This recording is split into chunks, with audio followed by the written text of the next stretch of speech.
PDO ಮತ್ತು ಏನಂದ್ರೆ KS ಪರೀಕ್ಷೆಗಾಗಿ UPSC ಅಲ್ಲಿ ನಡೆದಿರುವ ಹಿಂದಿನ ವಿಜ್ಞಾನದ ಪ್ರಶ್ನೋತ್ತರಗಳು. ಫಸ್ಟ್, ಒಣ ಮಂಜುಗಡ್ಡೆ ಎಂದರೆ ಏನು ಅಂತ ಕೇಳ್ಯಾರ. ಒಣ ಮಂಜುಗಡ್ಡೆಗೆ ನಾವೇನಂತೀವಿ ಅಂದ್ರ ಡ್ರೈ ಐಸ್ ಅಂತ ಹೇಳಿ ಕರೀತಾರ sir. Dry ice. Dry ice ಎನ್ನುವುದು ಏನಾಗಿರುತ್ತದೆ ಅಂದ್ರೆ ಘನೀಕೃತ ಇಂಗಾಲದ ಡೈಆಕ್ಸೈಡ್ ಸಾಲಿಡ್ CO2 ಆಗಿರುತ್ತದೆ. ಇದನ್ನು ನಾವು ಹೇಳ್ತೀವಿ. ಘನೀಕೃತ ಇಂಗಾಲದ ಡೈಆಕ್ಸೈಡ್ ಅನ್ನು ಒಣ ಮಂಜುಗಡ್ಡೆ ಅಥವಾ ಡ್ರೈ ಐಸ್ ಅಂತ ಹೇಳಿ ಕರಿತೀವಿ.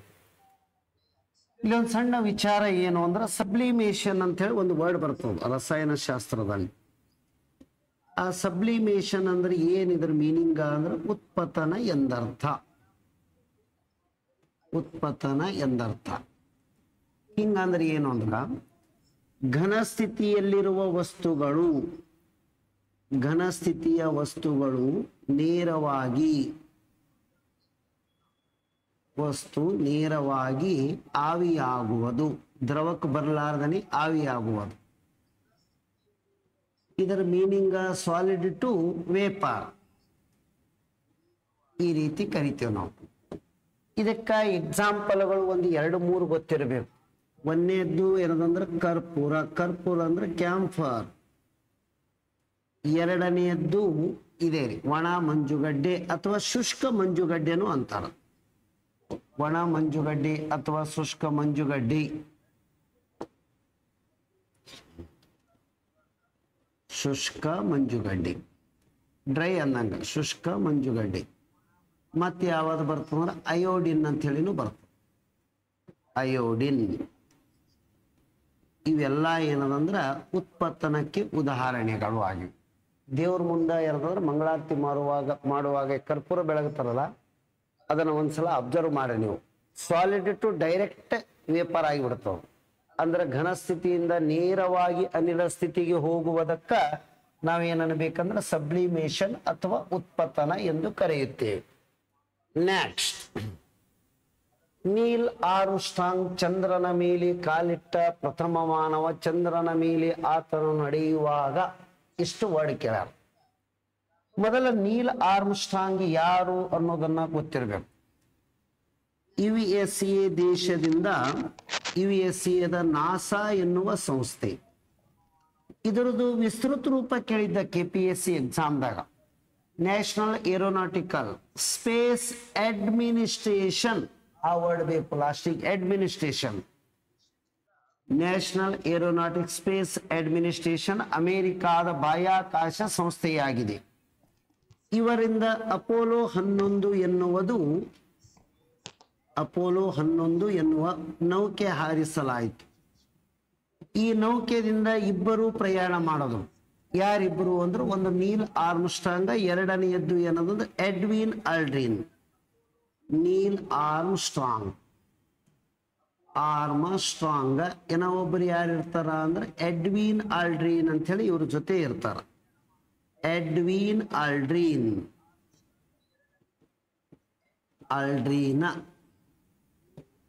ಇವರಿಬ್ರು ಏನದಂದ್ರೆ ನಾಸಾ ಸಂಸ್ಥೆದಿಂದ ಯಾವಾಗ ಏನದಂದ್ರೆ ಹೋಗಿದ್ದು ಅಂದ್ರೆ 21 ಜುಲೈ 1969 ಚಂದ್ರನ ಮೇಲೆ ಏನಂದ್ರೆ ಕಾಲಿಟ್ಟ. ಅಲ್ಲಿ ಚಂದ್ರನ ಮೇಲೆ ಕಾಲಿಟ್ಟ ಮೊದಲ ಮಾನವ ನೀಲ್ ಆರ್ಮ್ಸ್ಟ್ರಾಂಗ್. ಇದನ್ನೇ ಕಾನ್ಸ್ಟೇಬಲ್ ಎರಡನೆಯ ಮಾನವ ಎಂದರೆ ಎಡ್ವಿನ್ ಆಲ್ಡ್ರಿನ್ ಆಗಿದ್ದ. ಆ ಎಡ್ವಿನ್ ಆಲ್ಡ್ರಿನ್ ಎನ್ನುವವರು ಏನದಂದ್ರ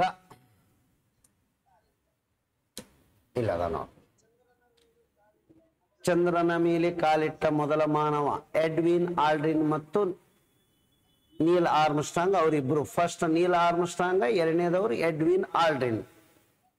ಇದು ಚಂದ್ರನ ಮೇಲೆ ಅವರು ಹೋಗಿ ಇಳಿದಂತಹ ಅಪೋಲೋ 11 ಎನ್ನುವ ನೌಕೆಯಾಗಿದೆ.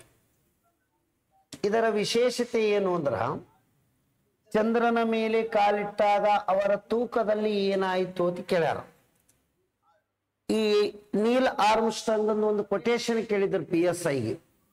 ಅವ ಚಂದ್ರನ ಮೇಲೆ ಕಾಲಿಟ್ಟು ಬಂದ ಬಳಕ ಒಂದು ತನ್ನ ಅನುಭವವನ್ನು ಹೇಳ್ಕೊಂಡಕ್ಕರ ಏನ್ ಹೇಳ್ತಾರ ಅಂದ್ರ ನನ್ನ ಒಂದು ಪುಟ್ಟದಾದ ಹೆಜ್ಜೆ ಮಾನವ ಕುಲಕ್ಕೆ ದೊಡ್ಡದಾದ ನೆಗೆತವಾಗುತ್ತದೆ. ಆ ರೀತಿ ವರ್ಡ್ ಹೇಳಿರ್ತಾರ. ಹಾಗಾಗಿ ಏನಂದ್ರ that's one small step for man.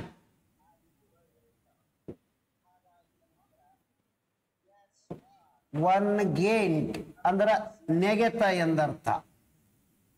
One giant leap for man kind.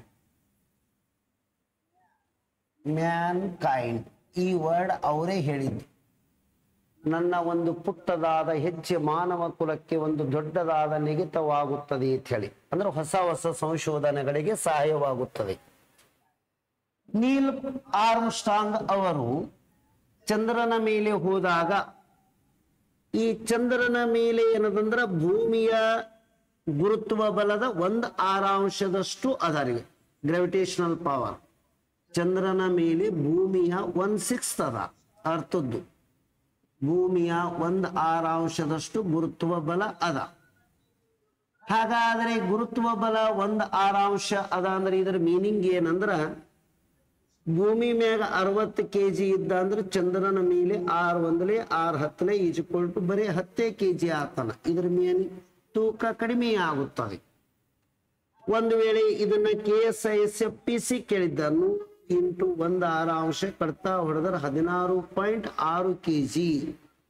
ಇದು ಏನದಂದ್ರ 100 kg ತೂಕದ ವ್ಯಕ್ತಿ ಚಂದ್ರನ ಮೇಲೆ ತೂಕಗೊಳ್ಳುವುದು 16.6. 60 kg ಇದ್ನಂದ್ರೆ 10 kg ಆತನ. ಇದು HSTR ಎಕ್ಸಾಮ್ ಕೇಳಿದ್ದು. ಅಂದ್ರೆ ಇದರ ಮೀನಿಂಗ್ ಏನಂದ್ರ, ಆತನ ದ್ರವ್ಯ ರಾಶಿ ಅಷ್ಟೇ ಇರ್ತದ, ಬಟ್ ಅವನಲ್ಲಿ ತೂಕ ಏನಾಯಿತು ಅಂದ್ರೆ ಕಡಿಮೆ ಆಗುತ್ತದೆ. ಇದು ಆನ್ಸರ್ ಆಗಬೇಕು. ಚಂದ್ರನ ಮೇಲೆ ಹೋದಾಗ ದ್ರವ್ಯ ರಾಶಿ ಅಷ್ಟೇ ಇರ್ತದ, ತೂಕ ಕಡಿಮೆ ಆಗುತ್ತದೆ. Weight depends upon the force ಯಾವಾಗಲೂ. ಹಾಗಾದರೆ mass depends upon the quantity. Mass always remain same, ಎಲ್ಲಾ ಕಡೆನೂ ಅಷ್ಟೇ ಇರ್ತದೆ ರಾಶಿ, ಆದ್ರೆ ತೂಕ ಸ್ಥಳದಿಂದ ಸ್ಥಳಕ್ಕೆ ಬದಲಾವಣೆ ಆಗುತ್ತದೆ. ಚಂದ್ರನ ಮೇಲೆ ತೂಕ ಕಡಿಮೆ ಆಗುತ್ತದೆ, ರಾಶಿ ಅಷ್ಟೇ ಇರುತ್ತದೆ. ಇದು ನಾವು ಆನ್ಸರ್ ಮಾಡಿ ಬರಬೇಕು. ನೆಕ್ಸ್ಟ್, ನಕ್ಷತ್ರಗಳ ದೂರವನ್ನು ಕೆಳಗಿನ ಯಾವ ಮಾನದಿಂದ ಅಳೆಯಲಾಗುತ್ತದೆ? ಇವೆಲ್ಲ ದೂರದ ಮಾನಗಳೇ ಅದ. ದೂರದ ಮಾನಗಳು ಒಂದಿಷ್ಟು ನಮಗೆ ಕರೆಕ್ಟ್ ಆಗಿ ಗೊತ್ತಿರಬೇಕು. ಡಿಸ್ಟೆನ್ಸ್ ಅಳೆಯುವ ಮಾನಗಳು, ದೂರದ ಮಾನಗಳು. ಈ ದೂರದ ಮಾನಗಳಲ್ಲಿ ಫಸ್ಟ್ ಅತ್ಯಂತ ಸ್ಮಾಲ್ ಯೂನಿಟ್, ಅತ್ಯಂತ ಕಡಿಮೆ ದೂರ ಅಳೆಯುವ ಮಾನ ಯಾವುದು ಅಂತ ಕೇಳಿದ್ರಂದ್ರ, ಚಿಕ್ಕದಾದ ದೂರದ ಮಾನ ಯಾವುದು ಅಂತ ಕೇಳ್ತಾರ. ಫೆರ್ಮಿ ಅಂತ ಹೇಳಿ ಹೇಳುವ. ಫೆರ್ಮಿ ಒಂದು ಫೆರ್ಮಿ ಅಂದ್ರೆ 10⁻⁻15 ಮೀಟರ್. ಯಂಗ್ಸ್ಟ್ರಾಮ್ ಅನ್ನೋದನ್ನು ಒಂದು ಬರ್ತದೆ. ಇದನ್ನು ದೂರದ ಮಾನನೇ, ಯಂಗ್ಸ್ಟ್ರಾಮ್. ಇದು 10⁻⁻10 ಮೀಟರ್. ನ್ಯಾನೋಮೀಟರ್ ಅಂದ್ರೆ ಎಷ್ಟು? ನ್ಯಾನೋ ಅಂದ್ರೆ 9. ನ್ಯಾನೋಮೀಟರ್ ಅಂದ್ರೆ 10⁻⁻9 ಮೀಟರ್. ಇವು ಸ್ಮಾಲೆಸ್ಟ್ ಯೂನಿಟ್ ಅವು. ಇನ್ನು ದೊಡ್ಡ ತಗೊಂಡೇವಂದ್ರ, ಸೂರ್ಯ ಮತ್ತು ಭೂಮಿಯ ನಡುವಿನ ಅಂತರವನ್ನು ಅಳೆಯುವುದು ಖಗೋಳಮಾನದಲ್ಲಿ AU ಅಂತರ, ಎಸ್ಟ್ರಾನಾಮಿಕಲ್ ಯೂನಿಟ್. ಇದಕ್ಕ ಖಗೋಳಮಾನದಲ್ಲಿ ಅಳೆಯಲಾಗುತ್ತದೆ, ಎಸ್ಟ್ರಾನಾಮಿಕಲ್ ಯೂನಿಟ್. ಎಷ್ಟಿರ್ತದ? 150 ಮಿಲಿಯನ್ ಕಿಲೋಮೀಟರ್ ಇರ್ತದ. ಇದು ಹಂಗಂದ್ರೆ ಎಷ್ಟು? ಮಿಲಿಯನ್ ಅಂದ್ರ 6 0 ಇರ್ತಾವ. 150 × 10⁻6 ಕಿಲೋಮೀಟರ್. ಇದನ್ನ ಮೀಟರ್ದಾಗ ಮಾಡಿದ್ರೆ ಎಷ್ಟು ಆಗ್ತದ? 1 ಕಿಲೋಮೀಟರ್ದಾಗ 1000 ಮೀಟರ್ ಇರ್ತಾವ ಅಂದ್ರೆ ಮತ್ತೊಂದು 3 0 ಹೆಚ್ಚಿಗೆ ಮಾಡ್ಬೇಕು. 150 × 10⁸ ಮೀಟರ್ ಆಯ್ತು. ಇವುಗಳನ್ನ ನಾವು ಏನಂದ್ರೆ ಕನ್ವರ್ಟ್ ಮಾಡ್ಕೋಬಹುದು. ಸೂರ್ಯ ಮತ್ತು ಭೂಮಿಯ ನಡುವಿನ ದೂರವನ್ನು ಆಸ್ಟ್ರೋನಾಮಿಕಲ್ ಯೂನಿಟ್ ಅಥವಾ ಖಗೋಳಮಾನದಿಂದ ಅಳೆಯಲಾಗುತ್ತದೆ. ಲೈಟ್ ಇಯರ್ ಅಂತ ಹೇಳಿ ಬರ್ತದೆ. ಲೈಟ್ ಇಯರ್ ಅಂದ್ರ ಇದು ಎದರದು ಅಂತ ಕೇಳ್ತಾರ. ಕಾನ್ಸ್ಟೇಬಲ್ ಎಕ್ಸಾಮ್ ಕೇಳಿದ್ದು, ಇದು ದೂರದ ಮಾನವಾಗಿದೆ ಅಂತೇಳಿ ಹೇಳ್ಬೇಕು. ಜ್ಯೋತಿರ್ವರ್ಷ ಎನ್ನುವುದು ದೂರದ ಮಾನವಾಗಿದ್ದು ಒಂದು ಜ್ಯೋತಿರ್ವರ್ಷ 1 light year is equal to 1 light year is equal to ಎಷ್ಟು ಅಂತ ಕೇಳ್ತಾರ 9.46 into 10 raised to the power of 15 4 6 10 9 6 15 metre. ಇದು ಏನದಂದ್ರ 1 ಲೈಟ್ ಇಯರ್ ಅಂದಂಗ. ಇನ್ನು ನಾಟಿಕಲ್ ಮೈಲ್ ಎಂದರೆ ಸಾಗರದಲ್ಲಿ ನೀರಿನ ದೂರ ಅಳೆಯಲು ಬಳಸುತ್ತಾರೆ. ನೀರಿನಲ್ಲಿ ದೂರ ಅಳಿಲಿಕ್ಕ ನಾಟಿಕಲ್ ಮೈಲ್. ಹಂಗಂದ್ರೆ ಎಷ್ಟು ಅಂದ್ರೆ 1852 ಮೀಟರ್ ಹೇಳ್ರಿ, ಅಥವಾ 3 ಸ್ಥಾನ ಬಿಟ್ಟು ಬಿಂದು ಕೊಟ್ಟರೆ ಕಿಲೋಮೀಟರ್ ಆಗ್ತದೆ. 1.852 ಕಿಲೋಮೀಟರ್ಸ್ ಅಂತ ಹೇಳಿ ತೋತೀವಿ ನಾವು. ಅತ್ಯಂತ ದೂರದಲ್ಲಿ ಇರುವಂತಹ ಕಾಯಗಳನ್ನು ಅಳೆಯುವುದು. ಅತ್ಯಂತ ದೂರದಲ್ಲಿರುವ ಕಾಯಗಳು any two bodies, celestial bodies ಅಂತ ಹೇಳಿ ಬರ್ತಾವ. ದೂರದ ಕಾಯಗಳನ್ನ ಅಳಿಬೇಕು ಅಂದ್ರ ಅಳೆಯಲು ಪಾರ್ಸೆಕ್ ಬಳಸ್ತಾರ. Parsec 1 parsec is equal to ಎಷ್ಟು ಅಂತ ಕೇಳ್ತಾರ. 1 parsec is equal to 3.26 light year. ಅಂದ್ರೆ ಲೈಟ್ ಇಯರ್ ಕಿಂತನೂ ಇದೇ ದ್ವಾರದಲ್ಲ. ಅತ್ಯಂತ ದೂರವನ್ನು ಅಳೆಯುವ ಮಾನ ಇದು, ಅತ್ಯಂತ ಚಿಕ್ಕದಾದ ದೂರವನ್ನು ಅಳೆಯುವ ಮಾನ ಫೆರ್ಮಿ. ಇವೆರಡು ಗೊತ್ತಿರಬೇಕು. ನೆಕ್ಸ್ಟ್, ವಿಟಮಿನ್ ಡಿ ಕೊರತೆಯಿಂದ ಕೆಳಗಿನ ಯಾವ ಕಾಯಿಲೆಗಳು ಉಂಟಾಗುತ್ತವೆ ಅಂತ ಕೇಳ. ವಿಟಮಿನ್ ಡಿ ಕೊರತೆಯಿಂದ ಉಂಟಾಗುವ ಕಾಯಿಲೆ ರಿಕೆಟ್ಸ್. ಈ ವಿಟಮಿನ್ ಡಿ ಎನ್ನುವುದಕ್ಕ ಸೂರ್ಯನ ಹೊಳಪಿನ ಜೀವಸತ್ವ ಅಂತ ಹೇಳಿ ಕರಿತೇವೆ ನಾವು. ಇದನ್ನ ಆಹಾರದ ಮೂಲಕ ತೊಳಲ್ಲ, ನಮ್ಮ ದೇಹದೊಳಗ ಸೂರ್ಯನ ಬೆಳಕಿನದಿಂದ ತಯಾರಾಗ್ತವೆ. ನಮ್ಮ ದೇಹದ ತಯಾರಾಗುವ 2 ಜೀವಸತ್ವಗಳು ಡಿ ಮತ್ತು ಕೆ. ಹಾಗಾದರೆ ರಾತ್ರಿ ಇರುಳು ಕೂಡುತ್ತನ ಅಥವಾ ನೈಟ್ ಬ್ಲೈಂಡ್ನೆಸ್ ವಿಟಮಿನ್ ಎ ಡೆಫಿಸಿಯನ್ಸಿದಿಂದ ಬರ್ತವೆ. ಸ್ಕರ್ವಿ ಎನ್ನುವುದು ವಿಟಮಿನ್ ಸಿ ಡೆಫಿಸಿಯನ್ಸಿದಿಂದ ಬರ್ತದೆ. ಪೆಲೆಗ್ರಾ ಎನ್ನುವುದು ವಿಟಮಿನ್ B3 ಡೆಫಿಸಿಯನ್ಸಿದಿಂದ ಬರ್ತದೆ. B3 ಎಂದರೆ ಏನು ಅಂದ್ರೆ ನಿಯಾಸಿನ್ ಕೊರತೆ ಅಂದಂಗ. ನಿಯಾಸಿನ್ ಕೊರತೆಯಿಂದ ಉಂಟಾಗುವುದು ಯಾವುದು ಅಂದ್ರೆ ಪೆಲೆಗ್ರಾ ಎನ್ನುವುದು ಹೇಳ್ಬೋದು. ರಿಕೆಟ್ಸ್ ಎನ್ನುವುದು ಎದರ ಕೊರತೆಯಿಂದ ಬರ್ತದೆ ಅಂದ್ರೆ ಡಿ. ಇದು ದೇಹದ ಯಾವ ಭಾಗಕ್ಕೆ ಬರುತ್ತದೆ ಅಂದ್ರೆ ಮೂಳೆಗಳಿಗೆ, ಬೋನ್ಸ್. ಎಷ್ಟು ಗೊತ್ತಿರಬೇಕು. ಟೊಳ್ಳಾಗುತ್ತವೆ. ಏನು ಕಲೆರಹಿತ ಉಪ್ಪು ಕೆಳಗಿನ ಯಾವುದರಿಂದ ಹೊಂದಿರುತ್ತದೆ? ಕಲೆರಹಿತ ಉಪ್ಪು ಅಂದ್ರೆ ಇದರ ಮೀನಿಂಗ್ ಏನು ಅಂದ್ರೆ ಸ್ಟೇನ್ಲೆಸ್ ಸ್ಟೀಲ್ ಅಂತ ಹೇಳಿ ಬರ್ತದೆ. ಟೋಪಾಜ್ ಬ್ಲೇಡ್ ಅಂತ ಹೇಳಿ ಬರ್ತಾವಲ್ರಿ, ಅವು ಸ್ಟೇನ್ಲೆಸ್ ಸ್ಟೀಲ್ ಇದು ಬರ್ತದೆ. ಹಾಗಾದರೆ ಸ್ಟೇನ್ಲೆಸ್ ಸ್ಟೀಲ್ ಎನ್ನುವುದು ಏನನ್ನು ಒಳಗೊಂಡಿರುತ್ತದೆ ಅಂದ್ರೆ ಕಬ್ಬಿಣದ ಜೊತೆಗೆ ಕ್ರೋಮಿಯಂ ಮತ್ತು ಕಾರ್ಬನದ ಅಂಶ ಇರುತ್ತದೆ. ಕ್ರೋಮಿಯಂ ಅಂಡ್ ಕಾರ್ಬನ್ ಎರಡನ್ನು ಒಳಗೊಂಡಿರ್ತದ. ಇದು ಒಂದು ಅಪ್ರಾಕ್ಸಿಮೇಟ್ಲಿ 10%, ಇದು 1.2% ಇರ್ತಾವ. ಆದ್ರೆ ಕಬ್ಬಿಣಕ್ಕೆ ತುಕ್ಕು ಹಿಡಿಬಾರ್ದು, ಜಂಗ್ ಹಿಡಿಬಾರ್ದು ಅಂದ್ರೆ ಅವಾಗ ಏನ್ ಮಾಡ್ತಾರ ಅಂದ್ರೆ ಗೆಲ್ವನೈಜೇಷನ್. ಗೆಲ್ವನೈಜೇಷನ್ ಅಂದ್ರೆ ಗೆಲ್ವನೀಕರಣ ಎಂದರ್ಥ. ಗೆಲ್ವನೈಜೇಷನ್ ಎಂದರೆ ಏನು ಅಥವಾ ಗೆಲ್ವನೀಕರಣ ಅಂದ್ರೆ ಏನಂದ್ರೆ ಕಬ್ಬಿಣದ ಮೇಲೆ ಸತುವಿನ ಲೇಪನೆ ಮಾಡಿ ತುಕ್ಕು ಹಿಡಿಯದಂತೆ ಮಾಡುವ ಕ್ರಿಯೆ. ಜಡ್ಡೆನ್ ಅಂದ್ರೆ ಏನು ಅಂದ್ರೆ ಸತು ಲೇಪನೆ ಮಾಡುವುದು. ಅವಾಗ ಆ ಕಬ್ಬಿಣಕ್ಕ ಏನತ್ತಂಗಿಲ್ಲ ಅಂದ್ರೆ ತುಕ್ಕು ನಿರೋಧಕವಾಗುತ್ತದೆ. ಇದು ಹೇಳ್ಬರ್ಬೇಕು ನಾವು. ನೆಕ್ಸ್ಟ್, ಆಹಾರದ ತಯಾರಿಕೆಯ ಸಂದರ್ಭದಲ್ಲಿ ಕೆಳಗಿನ ಯಾವುದು ನಾಶಗೊಳ್ಳುವ ಸಾಧ್ಯತೆ ಇರುತ್ತದೆ? ಯಾವುದು ಹಾಳಾಗ್ತದ ಅಂತ ಕೇಳ್ತಾರ. ಪ್ರೋಟೀನ್ ಎನ್ನುವುದು ಏನದಂದ್ರ ಅಮೈನೋ ಆಮ್ಲಗಳ ಸಂಯೋಜಕವಾಗಿದೆ. Constable exam. ಈ ಅಮೈನೋ ಆಮ್ಲದ ಸಂಯೋಜಕ ಅಂದ್ರೆ ಇದ್ರೊಳಗ ನೈಟ್ರೋಜನ್ ಇರ್ತದ ಅಂದಂಗ. ನೈಟ್ರೋಜನ್ ಬಿಟ್ರೆ ಮತ್ತೆ ಏನೇನ್ ಇರ್ತದ ಅಂದ್ರೆ ಉಳಿದಿದ್ದೆಲ್ಲ ಇರೋದಂದ್ರೆ ಕಾರ್ಬೋಹೈಡ್ರೇಟ್ದಾಗ ಇದ್ದಂಗೆ ಇರ್ತದ. ಕಾರ್ಬನ್ ಇರ್ತದ, ಹೈಡ್ರೋಜನ್ ಇರ್ತವ, ಪ್ಲಸ್ ಆಕ್ಸಿಜನ್ ಇರ್ತದ. ಇವು ಮೂರು ಕೂಡಿ ಇದೊಂದು ಎಕ್ಸ್ಟ್ರಾ ಇರ್ತದೆ ಇದ್ರೊಳಗೆ, ಪ್ರೋಟೀನ್ ಅದೊಳಗೆ. ವಿಟಮಿನ್ಗಳು ಸಾಮಾನ್ಯವಾಗಿ ಏನದಂದ್ರೆ ನಾವು ಆಹಾರ ಕುದಿಸಿದೀವಿ ಅಂದ್ರೆ ಕುದಿಸಿದ ಆಹಾರದಿಂದ ಬೇಗನೆ ಹಾನಿಯಾಗುತ್ತವೆ ಅಥವಾ ಆವಿಯಾಗಿ ಹೋಗಿಬಿಡ್ತಾವೆ. ಇವು ಏನದಂದ್ರೆ ಆಹಾರ ತಯಾರಿಕೆಯ ಸಂದರ್ಭದಲ್ಲಿ ವಿಟಮಿನ್ಗಳು ಜಾಸ್ತಿ ಲಾಸ್ ಆಗ್ತಾವ. ಕಾರ್ಬೋಹೈಡ್ರೇಟ್ ಮತ್ತು ಕೊಬ್ಬು ಎರಡೂ ನಮ್ಮ ದೇಹಕ್ಕೆ ಶಕ್ತಿಯನ್ನು ನೀಡುತ್ತವೆ, ಎರಡೂ ಶಕ್ತಿ ಕೊಡ್ತಾವ. ಎರಡೂ ಎದರ ಸಂಯೋಜಕವಾಗಿ ಅಂದ್ರೆ ಕಾರ್ಬನ್, ಹೈಡ್ರೋಜನ್ ಮತ್ತು ಆಕ್ಸಿಜನ್. ಎರಡೂ ಏನದಂದ್ರೆ ಕಾರ್ಬನ್, ಹೈಡ್ರೋಜನ್, ಆಕ್ಸಿಜನ್. ಕಿಲೋ ಕ್ಯಾಲರಿದೊಳಗೆ ಹೆಚ್ಚು ಶಕ್ತಿ ಇದೇ ಹೊಂದ್ಯದ. ಆದ್ರೆ ನಮಗೆ ನಿತ್ಯ ಜೀವನದಲ್ಲಿ ಹೆಚ್ಚು ಈ ಮೂಲದ ಶಕ್ತಿ ತೋತೀವಿ ಜಾಸ್ತಿ.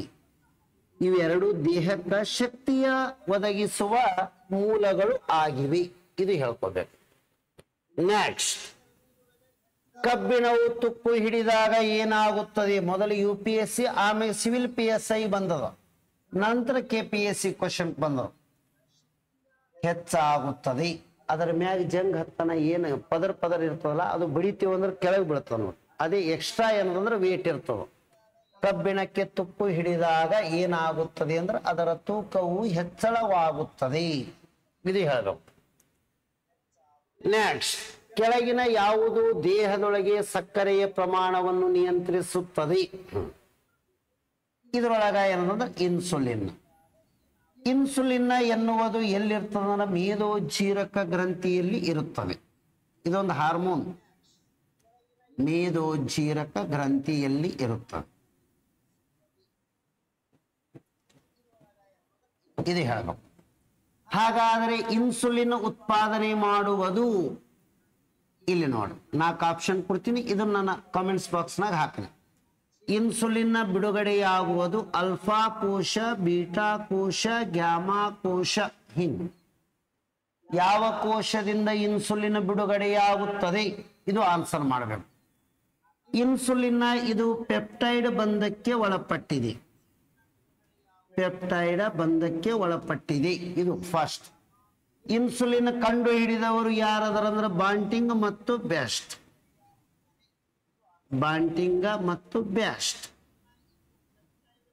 ನಮ್ಮ ದೇಹದಲ್ಲಿ ಚಿಕಿತ್ಸೆಗೆ ಒಳಪಡಿಸಿದ ಮೊದಲ ಹಾರ್ಮೋನ್ ಅಂದ್ರೆ ಇನ್ಸುಲಿನ್ ಫಸ್ಟ್. ಇನ್ಸುಲಿನ್ ತೊಂದರೆಯಿಂದಾಗಿ ಏನಾಗ್ತದಂದ್ರೆ ದೇಹ ಇದರ ಪ್ರಮುಖವಾದ ಕಾರ್ಯ ಯಾವುದು ಅಂದ್ರೆ ಸಕ್ಕರೆಯ ಪ್ರಮಾಣ, ಗ್ಲೂಕೋಸ್ ಕಾಂಟೆಂಟ್ ಬ್ಲಡ್ ಒಳಗೆ ಕಂಟ್ರೋಲ್ ಮಾಡ್ತದೆ. ಇದರಲ್ಲಿ ಏರಿಳಿತ ಆಗಲಿಕ್ಕತ್ತು ಅಥವಾ ಇದು ಕರೆಕ್ಟ್ ಕೆಲಸ ಮಾಡಲಿಲ್ಲ ಅಂದ್ರೆ ಮಧುಮೇಹ ರೋಗ ಬರುತ್ತದೆ. ಈ ಮಧುಮೇಹ ಅಂದ್ರೆ ಡಯಾಬಿಟಸ್, ಮಧುಮೇಹ ರೋಗ ಉಂಟಾಗುತ್ತದೆ. ಇದು ಹೇಳ್ಬೇಕು ನಾವು. ರೆನಿನ ಇದರ ಕೆಲಸ ಏನು? ಇದು ಏನದಂದ್ರ ರೆನಿನ ಹಾಲನ್ನು ಜೀರ್ಣಗೊಳಿಸುತ್ತದೆ. ರೆನಿನ್ ಇದು ಗೊತ್ತಿರಬೇಕು. ಕ್ರಿಯಾಟಿನ್ ಇದು ಕಿಡ್ನಿಗೆ ಸಂಬಂಧ ಬರ್ತದೆ ಸರ್. ಕ್ರಿಯಾಟಿನ್ ಎನ್ನುವುದು GFR ಅಂತ ಹೇಳಿ ಬರ್ತದೆ. ಈ ಕಿಡ್ನಿಗೆ ಏನು ಅಂದ್ರ ತೊಂದರೆ ಆಗಿತ್ತು ಅಂದ್ರ GFR ಅಂತ ಹೇಳಿ ಮಾಡ್ತಾರೆ. ಗ್ಲಾಮರಸ್ GFR, ಗ್ಲಾಮರುಲಸ್ ಅಂತೇಳಿ ಬರ್ತದ. ಗ್ಲಾಮರುಲಸ್ ಅನ್ನೋದು ಆ ಕಿಡ್ನಿದೊಳಗ ಸೋಸುವಿಕೆ ಕೆಲಸ ಮಾಡ್ತದೆ. ಫಿಲ್ಟರ್ ಅಂತೇಳಿ ಹೇಳ್ತೇವೆ ನಾವು. GFR ಅಂದ್ರೆ ರೇಟ್ ಅಂದ್ರೆ ದರ. ಕಿಡ್ನಿದೊಳಗ ಗ್ಲಾಮರುಲಸ್ ಎಷ್ಟನ್ನು ಸೋಸುವಿಕೆ ಮಾಡುವ ದರವನ್ನು ಕಂಡು ಹಿಡಿಯುವುದಕ್ಕ ಇದನ್ನ ಕ್ರಿಯಾಟಿನ್ ಅಂತ ಹೇಳಿ ಯೂಸ್ ಮಾಡ್ಕೋತೇವೆ ನಾವು. ಕಿಡ್ನಿಯನ್ನು ಪರೀಕ್ಷೆ ಮಾಡಲಕ್ಕ GFR, ಗ್ಲಾಮರುಲಸ್ ಫಿಲ್ಟರ್ ರೇಟ್, ಈ ಪದ ಯೂಸ್ ಮಾಡಬೇಕು. ನೆಕ್ಸ್ಟ್, ರೆಫ್ರಿಜಿರೇಟರ್ಗಳ ಕೆಳಗಿನ ಯಾವುದನ್ನು ಸಾಮಾನ್ಯವಾಗಿ ಬಳಸಲಾಗುತ್ತದೆ ತಂಪು ಕಾರಕವಾಗಿ ಅಂದ್ರೆ ಫ್ರಿಯಾನ್. ಇದು ಮೊದಲು UPSC ಬಂದಿದ್ದು, ಆಮ್ಯಾಗ ಕಾನ್ಸ್ಟೇಬಲ್ ಎಕ್ಸಾಮ್ ಬಂದಿದ್ದು. ಇದು ಈ ರೀತಿಯಾದಂತ ಫ್ರಿಡ್ಜ್ ಅಥವಾ ರೆಫ್ರಿಜಿರೇಟರ್.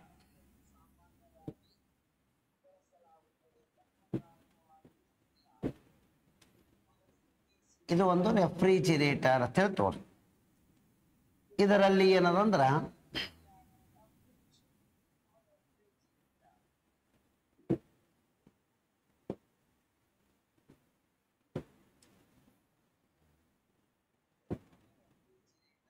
ಇದು ರೆಫ್ರಿಜಿರೇಟರ್. ರೆಫ್ರಿಜಿರೇಟರ್ಗಳಲ್ಲಿ ತಂಪುಕಾರಕವಾಗಿ ಫ್ರಿಯಾನ್ ಬಳಸುತ್ತಾರೆ. ಇದನ್ನು ಮೊಟ್ಟ ಮೊದಲಿಗೆ ಕಂಡು ಹಿಡಿದವನು ಜಾನ್ ಬೋರಿ ಅಂತೇಳಿ ಕಂಡು ಹಿಡಿದಾನ, ಜಾನ್ ಬೋರಿ.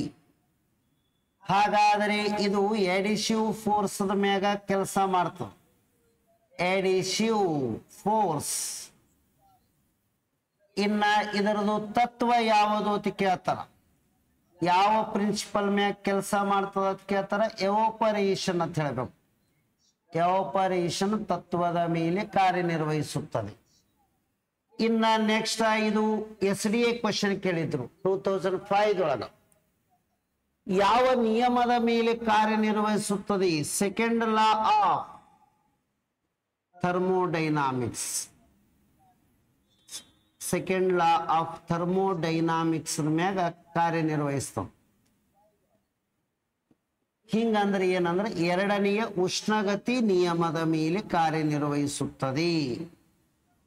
ಈ ಎರಡನೆಯ ಉಷ್ಣಗತಿ ನಿಯಮದ ಮೇಲೆ ಕಾರ್ಯನಿರ್ವಹಿಸುತ್ತದೆ.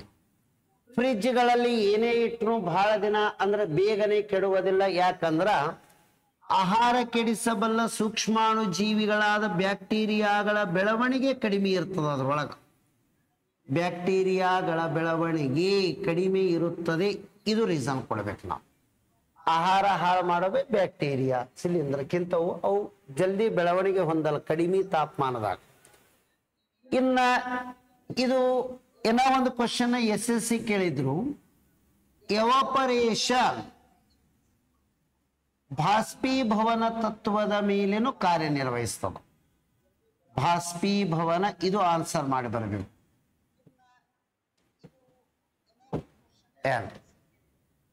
ಅಲ್ಲಿ ಅದ ನೋಡಿ ತತ್ವ. ಎವಾಪರೇಷನ್ ಅಂದ್ರೆ ಬಾಷ್ಪೀಭವನ ತತ್ವದ ಮೇಲೆ.